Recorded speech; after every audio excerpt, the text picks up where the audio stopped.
আমি কখনো মনে করি না যে কাউকে প্রতাপপুর দরবারকে মানলেই সে কামিয়াব, আমি মনে করি না। প্রতাপপুর দরবার কিছু না, কোনো দল কিছু না, কোনো সিলসিলা কিছু না, কোনো জামাত কিছু নাই। আল্লাহর দৃষ্টিতে কোনো সংগঠনে কোনো মূল্য নেই।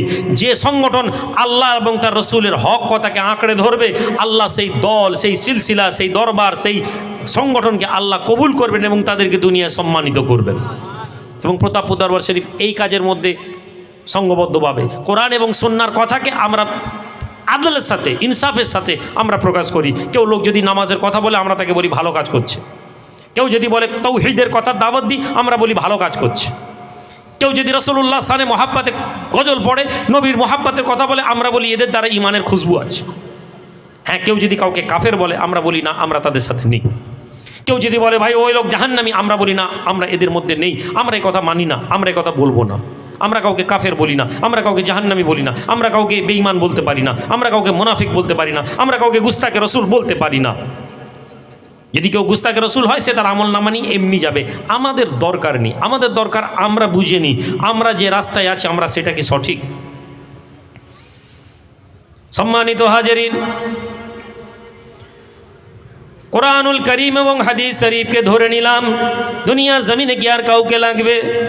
আমি আল্লাহর কোরআনকে মানবো, আল্লাহর হাদিসকে মানবো, আর কি আমাকে কিছু ধরতে হবে নাকি?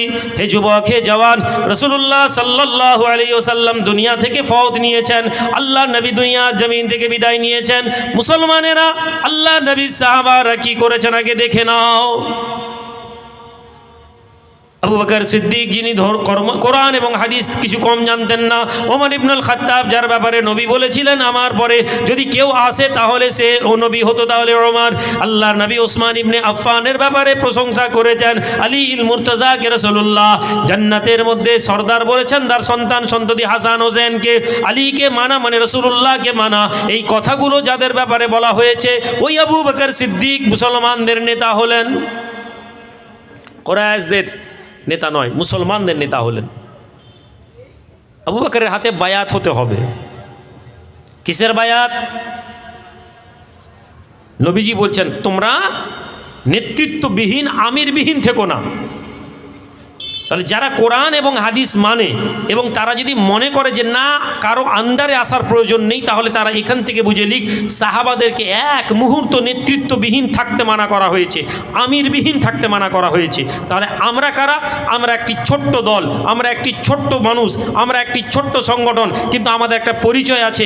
আমরা কোনো হাক্কানি পীর, কোনো আলেম, কোনো ওলি, কোনো ব্যক্তির আন্ডারে আমরা থাকি। এই ব্যক্তির মাধ্যম থেকে আমরা আল্লাহ রসুলকে মহাব্বত করি।